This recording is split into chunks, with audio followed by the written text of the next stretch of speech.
everyone. My name is Seth Dellinger, and I'm with the communications team at the Feldenkrais Guild of North America. And I'm really pleased to be here with David Zemach-Bersin today. Welcome, David. And Thank David, you, Seth. Yeah, it's great to, of course, I got to train with you a number of years ago. So David is a Feldenkrais trainer, but his experience with the Feldenkrais method goes all the way back to 1973. He was part of Moshe Feldenkrais' first training in the United States in San Francisco. And so he's trained, who knows, hundreds at least of practitioners, I don't know if thousands, but just been working with people of all ages and backgrounds for all this time, 5 decades, as we realized. And today runs a lot of wonderful programs online, and you can find that at Feldenkrais Access. And so as part of this month's Sensibility Online magazine, we're talking about how the Feldenkrais method can help us age well. And so, David, I'll just sort of open it with that very general topic, but just it would be great if you could speak to this both from your experience as a teacher of the method, but of course, you've been practicing awareness through movement for yourself and been through all kinds of life experiences. So what would you say are some of the key factors that determine if we age well? Movement. You know, actually, I'll tell you, I want to tell you a personal story. But first, I'll tell you that quite a few years ago, there was an enormous longitudinal, means over a long period of time, study. This took place at Emory University in Georgia. And they were watching people, you know, giving them all sorts of tests every year over their lifespan. Mm-hmm. A very costly study. And as the study was winding down, because a lot of the participants had passed away, and they're left with the participants who were in their 70s, 80s, and 90s. The head person on the study, a psychologist, said that they kept looking, wanting to find common denominators in these older people, the ones who had made it into their 70s, 80s, 90s. And she said something very, very interesting. This was maybe about 15, 20 years ago. She said that it wasn't that they were the healthiest ones. It wasn't that they were the most successful ones or prosperous ones. They were the ones who moved. Mm-hmm. They were the ones who moved. And it was a presentation that I saw, and she shows a film of you know, a 90-year-old who's still working every day, right? Both men and women, and says that this appears to be the single biggest common denominator she can find between all the participants who lived into their 70s, 80s, and 90s. They move. Mm-hmm. They're not the couch potatoes, you could say. They're not the sedentary ones. So beyond class, beyond race, beyond any other variables, right? So the personal story I would like to convey is that with the COVID pandemic, my life, as I'm sure your life, changed radically. And instead of I stopped going to the gym. That was an unsafe place to be. And it was something I did 3 to 6 days a week. And and I stopped teaching, and I stopped my functional integration practice, the one-to-one aspect of the Feldenkrais method. And I began to teach via Zoom. And it was amazing, and it was wonderful, and all sorts of learning, new tricks and new ways of synthesizing the method and conveying the Feldenkrais method. But I ended up sitting large parts of the day. I mean, large parts of the day. And yes, I walked my dog for a half an hour a day, but it was a very different life. And after about, I don't know, 6 months of it, I realized my movements were restricted. I didn't feel that I was moving as easily, as simply, that I was not a mover any longer. And the change in my joints, the change in my self-image, the change in my feelings moving, my feeling of agency changed radically. So this brings us back to this Emory University study that I think Feldenkrais is an amazing thing for promoting healthy aging, but we need to move. And I think that I think that awareness through movement, doing Feldenkrais lessons, can give elders, seniors, the feeling of feeling good about themselves, and thus feeling good about themselves as movers, and they're more likely to go out of the house, away from the media, computers, etc., and feel once again that that moving is giving them a good reflection of themselves. Because what happens as we age? So many of us begin to feel, what should we call it? The indignities of aging. The bending down to tie my shoes is not so easy. The getting into the car is not so easy. Now, of course, these are not real indignities, because there are some that are much worse than that. But that kind of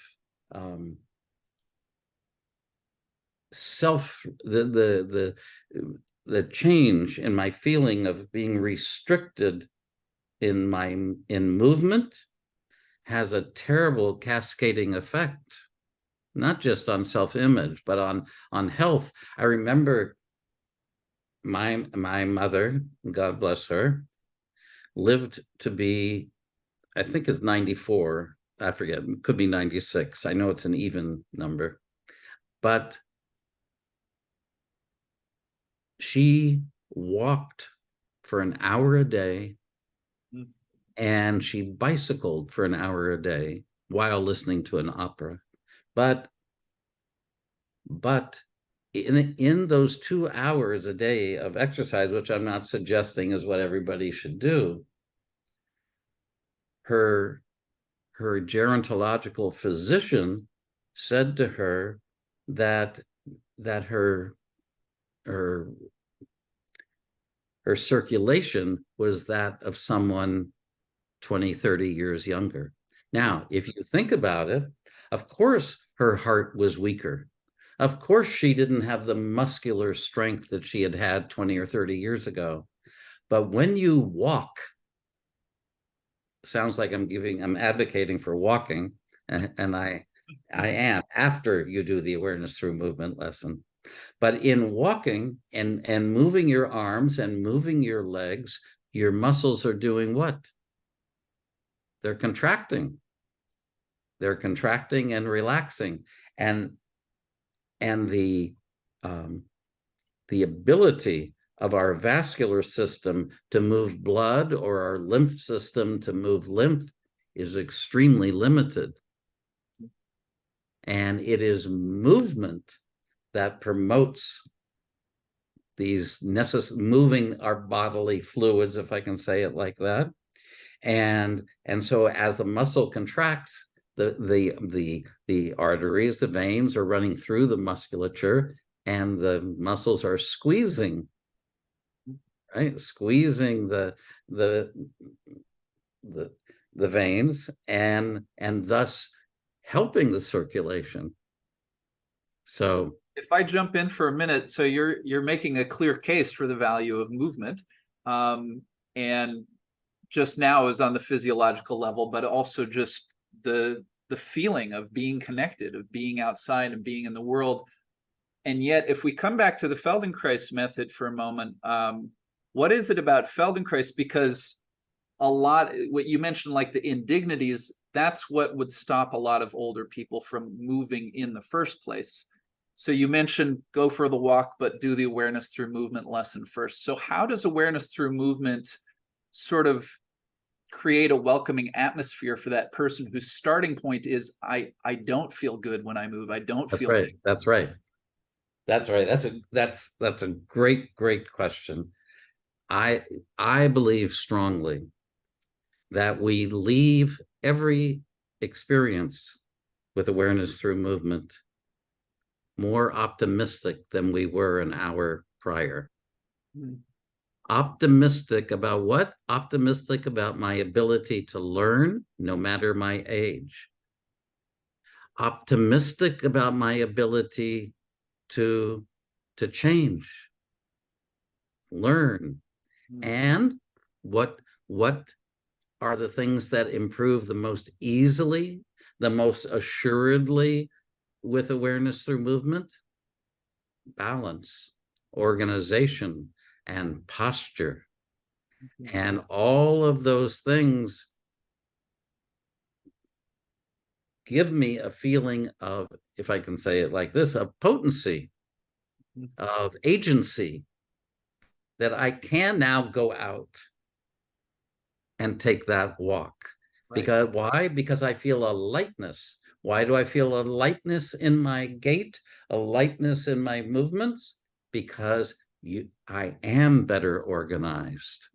I am standing more upright, because we know that as soon as that fundamentally, or I should say, the most fundamental change that happens from being sedentary is that my center of mass comes forward. Right? My vision is looking down. My head is promoted in a forward carriage. And that compresses my breathing. That makes my walking more difficult. That makes it more likely that I'll fall. And that falling is a terrible experience. Unless you've done a lot of judo or a lot of aikido, falling is something that for most people, they are fearful of. And they often they hurt themselves and need to have hip joint replacement surgery. So I think the Feldenkrais method has tremendous benefits to offer older people, because if they feel that their balance is precarious, I'm going to be happier sitting on that sofa. I'm going to be happier sitting in that chair than getting that reflection of myself as an unstable, precarious person. But I think, personally, that a few awareness through movement lessons can change anyone's feeling of themselves and give them more security in their balance, improve their organization, and my self-image of myself. You can't. You could say, Seth, that we can't change the process of aging. We are all going to age, and there's certain things that happen to all of us that most people get some kind of, what do we say, arthritic condition, right? Most people have, maybe they've injured themselves enough that they have pain in this joint or that joint, or their feet. But you could say that the Feldenkrais method can't really change those things, but it can make you a lot more comfortable, a lot more comfortable, and make movement in general, help you to make movement in general more comfortable, easier, and more pleasurable.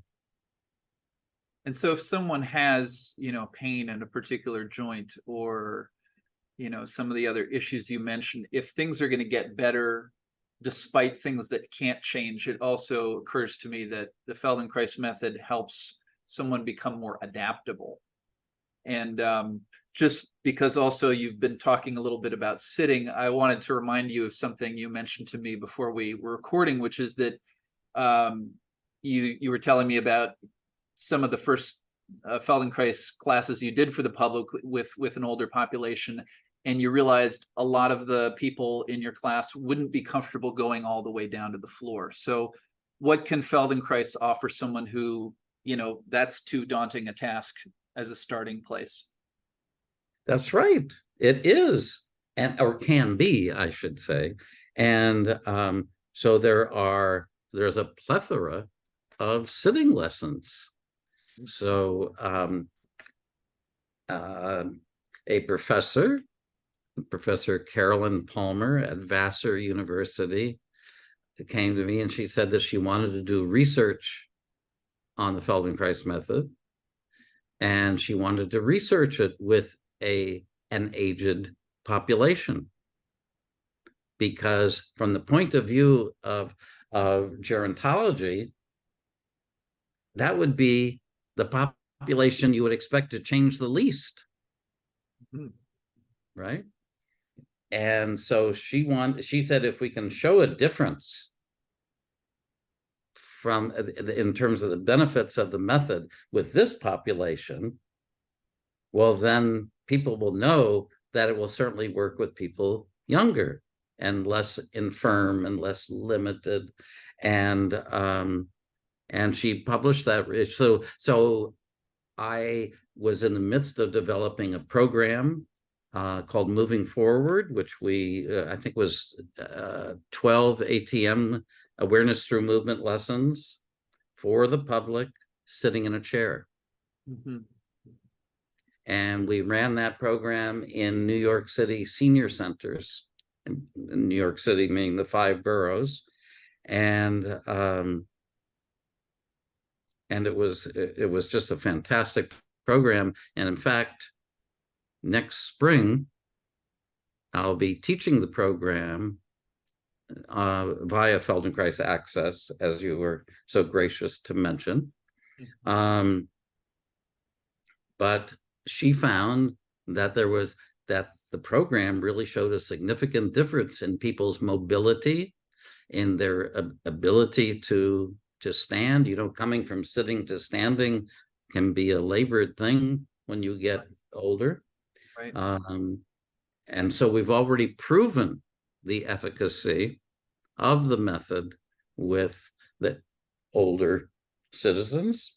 And I think there was also a study in Australia showing the efficacy of awareness through movement program. Again, also mostly lessons sitting in a chair for elder citizens. Fantastic. So that's a nice place that we can point to, and everybody talks about evidence-based. You got to show me the evidence-based research. Right. We have it. That's one area where we really have it. Right. So another issue that we'd associate with aging that I wanted to ask you about is vision. What about just the issue of eyesight?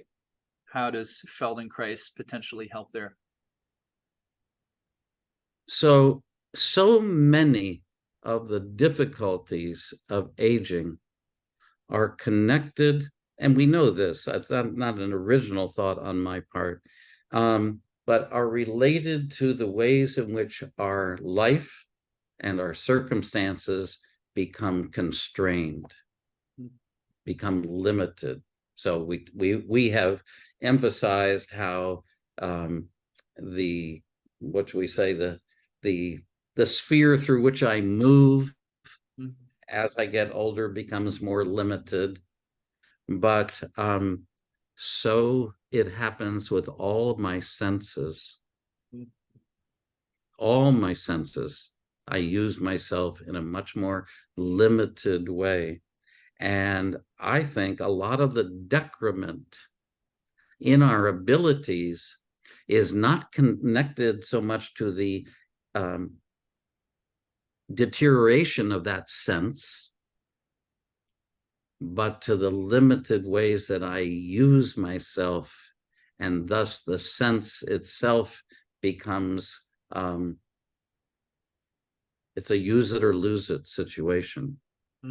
So if I'm no longer looking out towards the horizon very much, if I'm no longer varying the focal length, it has a deleterious effect. If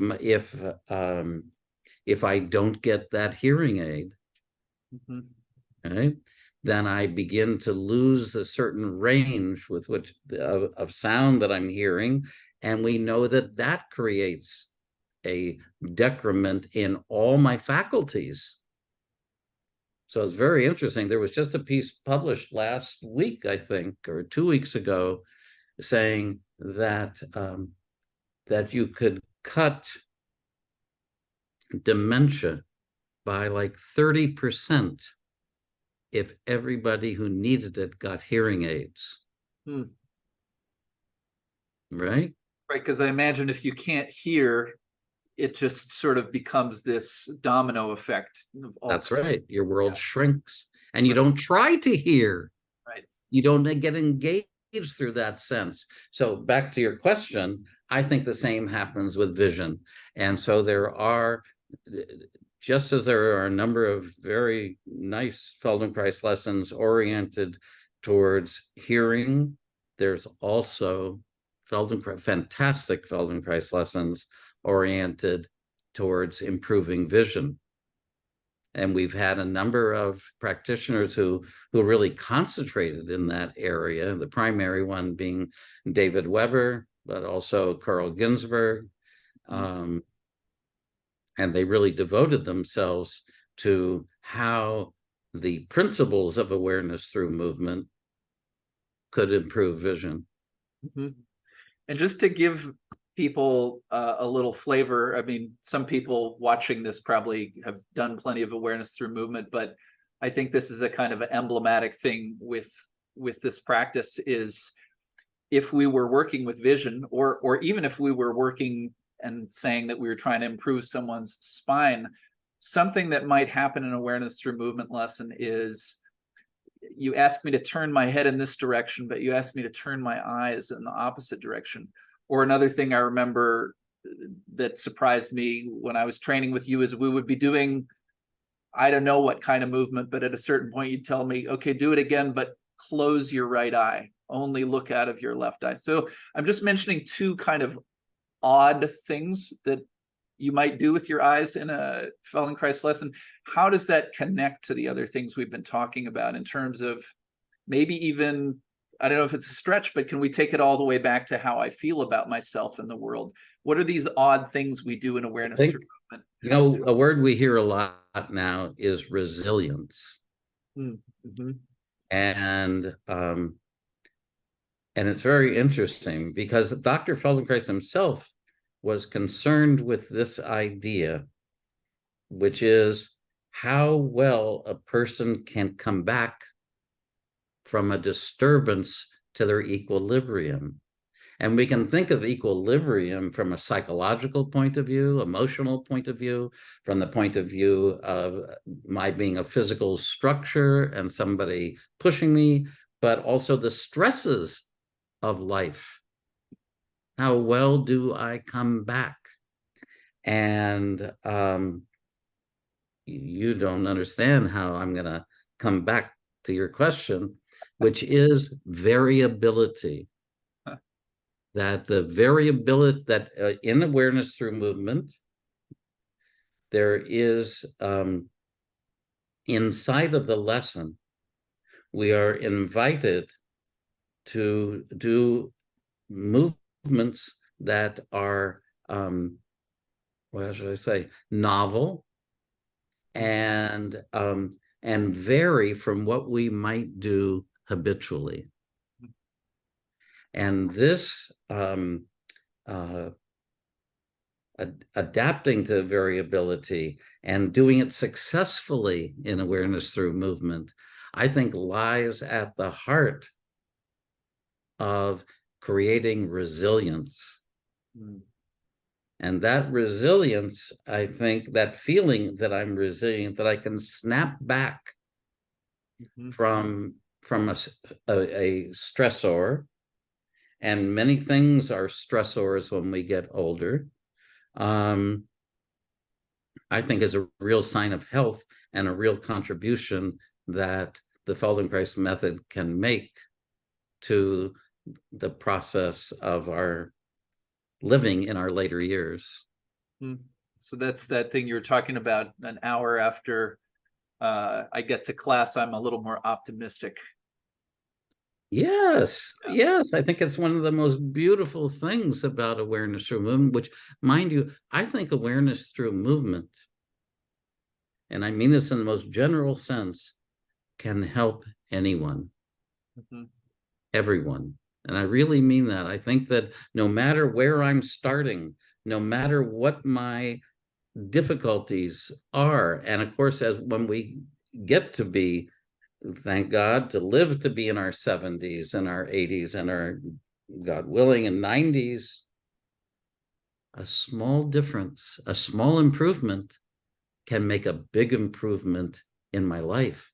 And that little improvement makes me feel more optimistic. Here I am, I'm 80 years old, and I'm feeling more optimistic about my ability to move, to walk, to interact with the world, to feel safe and secure in the world than I did 5 years ago. That's pretty incredible. That's what we would call a mitzvah, a blessing. And I think that's I believe that we can be confident that awareness through movement, just engaging in the process, will be helpful to older men and women in that way, that their organization will improve, that that they'll feel they're moving more easily, their joints will feel better lubricated, that coordination will feel better, more pleasing, and I think awareness through movement is fundamentally empowering in a very, very unique and special way. That seems like a great place to end, David. So unless there's anything else you want to add, just wrapping up this question of healthy aging with the Feldenkrais method. No, I hope that my confidence in the ability of awareness through movement to create a healthier aging, a more pro-aging point of view will help people that will excite people enough to run to their local Feldenkrais class. Fantastic. All right. Well, thank you so much. Thank you, and good to be with you.